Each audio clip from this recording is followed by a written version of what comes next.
എങ്ങോട്ടടാ? കാട്ടിലേക്ക്.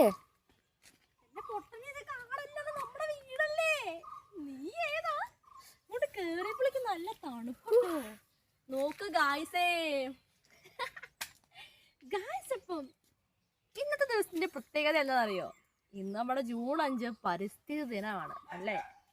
അപ്പൊ നമ്മുടെ വീട്ടിലേക്ക് പോകുന്ന വഴിയാണ് ഈ കാണുന്നത്. അപ്പൊ കുറച്ച് താഴേക്കാണ് നമ്മുടെ വീടുള്ളത്. അപ്പൊ കണ്ടില്ലേ, ഈ വനത്തിന്റെ ഉള്ളിലാണ് ഗായ്സ് നമ്മുടെ വീടുള്ളത്. ഇവിടെ കേറുമ്പോ തന്നെ ഫുൾ തണുപ്പാണ്. ഭയങ്കര തണുപ്പാണ്. ഇവിടേക്ക് ആരും വന്നു കഴിഞ്ഞാൽ പിന്നെ വീട്ടിൽ നിന്ന് ആർക്കും പോകാനും തോന്നില്ല.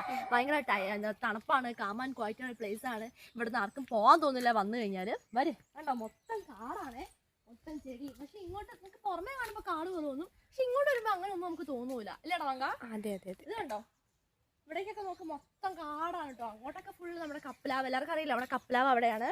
പിന്നെന്താ മഞ്ചാടിമരൊക്കെ അങ്ങോട്ടേക്കാണ് കേട്ടോ. ഇങ്ങോട്ടേക്ക് വന്നു കഴിഞ്ഞാലും അടിപൊളി വനങ്ങളാണ്.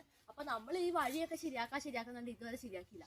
ശരിയാക്കാൻ ഇറങ്ങുമ്പോഴേക്കും മഴ വരും. പിന്നെ എല്ലാവരും ഓരോ കാര്യങ്ങൾക്ക് പോകും, പിന്നെ ശരിയാക്കൂല. ഇതാണല്ലേ ചക്ക ഈ പ്ലാവിന്ന് വീണത് ചപ്പിളി ചിപ്പിളായിട്ട് കിടക്കുകയാണ്. ഇതിൽ ഫുള്ള് നമുക്ക് നിറച്ച് ഈച്ചയൊക്കെ ആയിട്ട് കിടക്കുകയാണ് കേട്ടോ. അതുകൊണ്ടോ അപ്പൊ നമുക്ക് ഇവിടെ നിന്ന് എടുത്ത് കളയണം. വഴിക്ക് തന്നെയല്ലേ കിടക്കുന്നത്. അപ്പോൾ നിറച്ച് ചക്കക്കുരുന്ന് ചക്ക മാവ് തായി നിൽക്കുന്ന മാവാണ്. ഈ മാവിലാണെങ്കിൽ മാങ്ങ ഉണ്ടായി കഴിഞ്ഞാൽ കണ്ടില്ലേ, താഴെയായിരുന്നു സാധാരണ ഉണ്ടാവുന്നത്. ഇപ്പൊ എല്ലാം ഉണ്ടായേക്കുന്ന മുകളിൽ കയ്യെത്താതെ മാങ്ങ. എന്റെ മോനെ അടിപൊളിയാട്ടോ. അപ്പൊ നമ്മുടെ പരിസ്ഥിതിയാണ് ഗായ്സ് നിങ്ങളെ കാണിച്ചു തരുന്നത്. നമ്മൾ നട്ട് വളർത്തിയ ചെടികളാണ് ഇവിടെ ഉള്ളത് മുഴുവനും. നമ്മുടെ പപ്പയാണ് ഇതിൻ്റെ ഒക്കെ ആള്. അപ്പൊ ഇപ്പൊ മരിച്ചു, ഇപ്പൊ ജീവനോടെ ഇല്ല. അപ്പം പപ്പയാണ് ഇതെല്ലാം നട്ട് വളർത്തിയത്, കണ്ടില്ലേ.